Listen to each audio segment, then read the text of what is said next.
Hey, what's up guys? It's Ex-Mormon with My Spiritual Life, and today I'm talking about breaking out of that box that a lot of us are stuck in when it comes to decision making, that there's a right and a wrong decision.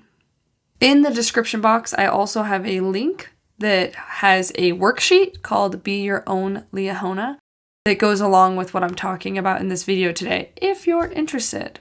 If you're new to my channel, my name is Morgan, and this vlog is all about me dealing with the emotional backlash of leaving a high-demand religion.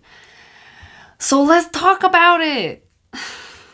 Guys, this topic has been on my heart a lot lately, and it started with a conversation that I had with a friend. So my friend had called me the other day, and she told me about how one of her friends was going to have a baby shower, but because of coronavirus and everything, it had to get canceled. And so last minute she decided, hey, let's do an online baby shower thing and, just get some of the people together to celebrate and just say yay. And so they did a Zoom baby shower, right? Well, my friend's mom called her up and was like, hey, you didn't invite so-and-so and so-and-so to the virtual baby shower and they're really upset. And my friend, she was like, well, they don't have internet, so I didn't invite them. And her mom was like, well, you are being really selfish and not thinking about everyone else that's involved in this situation. And so moral of the story was that her mom told her, you need to go apologize to these family members that you didn't invite, instead of thanking her for doing a nice thing for the family overall. Even if it wasn't executed perfectly or whatever, which I really don't think she's in the wrong here at all, in my opinion. And my friend was telling me about this story, and she said, so I'm at a crossroads here because I pretty much can suck it up and apologize to them, even though I feel like I didn't do anything wrong. I can call them up and be like, oh, so sorry that you weren't invited because you don't have internet.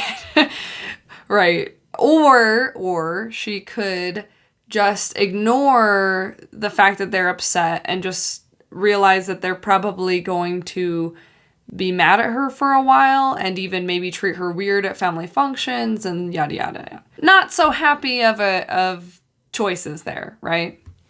But when I was talking to her about this, she said to me, I just don't know which decision is the right one. And I swear, guys, something clicked in my brain and I said, right there is the problem. I said, right there is your biggest problem with this, is that you think one of these decisions is right and one of them is wrong. And that's not true.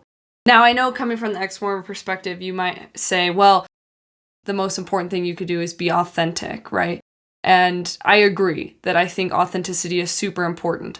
But again, just play this out with me for a second, because ultimately, she's thinking that one decision is morally correct and one is not, and that it's going to make her a bad person if she chooses the wrong decision. And that's how I've thought my whole dang life about everything.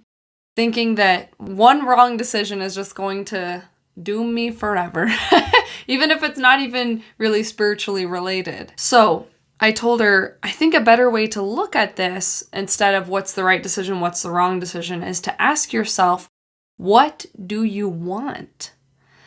What do you really want? What do you really value? And then let that kind of help guide the decision for you. So then she teased with me, because she's like, so what you're saying is, do I want really shallow, inauthentic relationships where I have to apologize all the time? And I started laughing. I said, well, basically, yeah. And the cool thing about this is it's taking our power back from the situation. Instead of saying, oh, what's so-and-so going to think about me if I do it this way, or what's so-and-so or whatever. It's saying, what do I want? What's most important to me in this situation?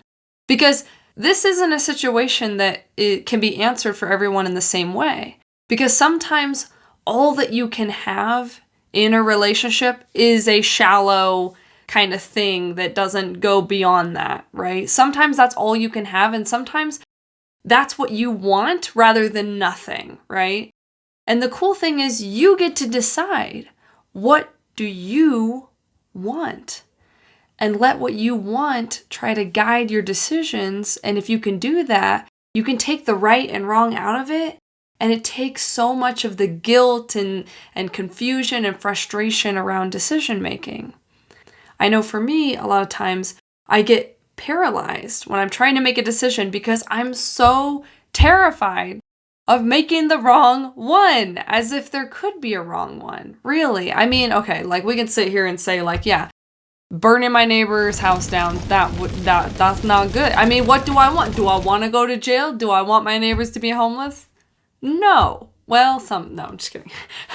Crap. Anyway, rewinding back to when Jared and I were dating, I was at a crossroads. And I was Mormon at the time, very devout. I pretty much had this expectation that God would just tell me what to do with like every decision because I didn't trust myself. And I felt like I was just going to screw everything up. So like I waited for what I felt like was an answer from God before I would make any decisions, right? But anyway, I was at this crossroads when Jared and I were dating because I had planned to go on a mission. When you're Mormon, if you're a girl at 19, you can go serve an LDS mission, which means a year and a half for women of proselyting or 2 years for men. And you can't date, like, you know, you have to put your life on hold and everything. So I pretty much was at this crossroads where I was like, I could get married to Jared, or I could go on this proselyting mission for my church and hope that maybe, like, he still wants to date when I get back. But I figured that probably wouldn't work out. It doesn't seem to work out super often for people, except my brother and sister-in-law, so points for them. Anyway, so I was at that crossroad, and I remember just like begging God in my prayers to tell me what to do, because I really cared about Jared, but I also really wanted to serve a mission. And I was so caught up in feeling like one of those decisions must be the right decision and one must not be. And it was driving me crazy. So then one day, me and Jared went for a hike. And we were going up this, I wouldn't call it like a mountain. I'll call it more like a hill. But it was like a big hill. Very small mountain. And we were hiking up this mountain. And what I noticed about it was that there were several different paths that all led up to the top of the mountain. As we got to the top and I looked down, I could see how all these different paths intermingled and but they all were driving to the same place. They were all going toward this destination. And it made me realize something and again, from my Mormon perspective, this was something that was like pretty earth-shattering for me, because I thought, okay, I'm thinking that one decision is right and one decision is wrong. Like, I'm thinking either marry Jared or go on a mission, right? One of those is right and one of those is wrong, and one of them is just going to lead to disaster. What taking that little hike made me realize was that there are a lot of different paths that lead to the same destination. And that was a huge growing moment for me, because in a way, it was me giving myself permission that maybe no matter what I chose in that moment, that things were going to work out. So maybe I could try to ask myself, what do I want to do? Like, what do I want? It was so hard to do that, because when we have this low self-esteem and low self-confidence, like, we so badly just want a roadmap to tell us what to do and when to do it, and we'll just follow that baby all the way to heaven or whatever, right? It's just not that simple. It really isn't. And there's so much power in giving yourself permission to make decisions and ultimately to make mistakes. Because in order to have the authority to make decisions, you have to give yourself permission to screw up. And it's scary, but it's also super, super empowering. I want to share with you guys a Hindu proverb that I read that I super love, that very much resonates with me as far as like the ex-Mormon experience as well. And it goes, "There are hundreds of paths up the mountain, all leading in the same direction. So it doesn't matter which path you take. The only one wasting their time is the one who runs around the mountain telling everyone that his or her path is wrong." Oh, guys, that struck me so hard in my heart, because that is so often what we see happening as far as the attitude of high demand religions.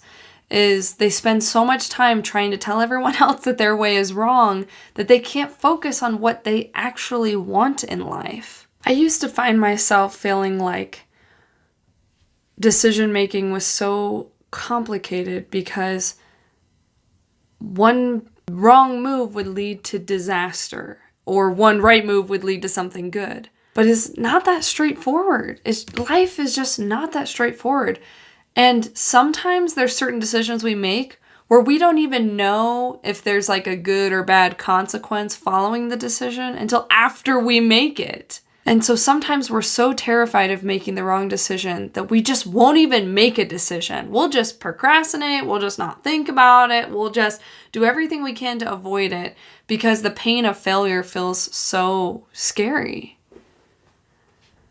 But the truth is, what follows another decision is not the end game. Life doesn't stop after any one decision that you make. You're just led to a space where you make another decision. The cool thing about that is when you take the right and the wrong out of it and you let your wants and your desires and your values be your guide, then it's all about course correcting. You make a decision, oh, that didn't take me toward what I wanted, and you course correct. You make another decision and you make another decision to try to drive yourself back to what you really want. And I've been thinking about this a lot, and it's just been very freeing to me because when we're in those high demand religions and even in society, sometimes we get that attitude or that thought process that everything is so black and white and that we have to do things correctly or else what? Or else you're human? Who knew? So one of the best things that you can do for yourself right now is just ask yourself, what do you want? And next time you're at a crossroads of the decision, figure out which thing is more in alignment with what you want to create. And be patient with yourself because it's hard. It's hard navigating a totally new way of thinking. Here we are stepping out of the matrix and trying to figure out what is real and what is not anymore. And that's okay. We're figuring it out. We're trying, and that's enough. You're going to keep getting better and better as you go. For those of you who are interested, I actually made a worksheet to go along with this video. Can you believe it, guys? I'm giving you ex-Mormon homework. Just go back to church. Might as well. I made a worksheet to go along with this video called Be Your Own Liahona. And it's an exercise, just one page, just to give you a few questions and things to think about when you're coming up with a crossroad decision and trying to help you break out of that black and white type of thinking and removing the right and wrong out of decision making and just letting it be what it is. If you want a copy of this worksheet for yourself, click the link below. It's going to take you to my newsletter sign up page, and then you will get the worksheet emailed to you right away. I think this worksheet is a really good starting point to help break out of that strict way of thinking that we're so used to. So, next time you are struggling to make a decision about something, as a recap, take the right and wrong out of it and ask yourself, what do you really want? And what decision is going to help drive you more toward that end goal? And give yourself permission to fail and then course correct along the way. Thank you guys so much for watching this video, and a huge thanks to all of our awesome Patreon supporters. I have loved getting to know so many of you longtime viewers through our Patreon platform. If you are interested in becoming a Patreon supporter, it helps me and Jared out so much. The link is in the description below if you're interested in supporting this channel. Don't forget to like and subscribe, and don't forget to do your ex-Mormon homework by clicking on the link below to get my downloadable Be Your Own Liahona worksheet. And I'll see you guys in the next video. Peace!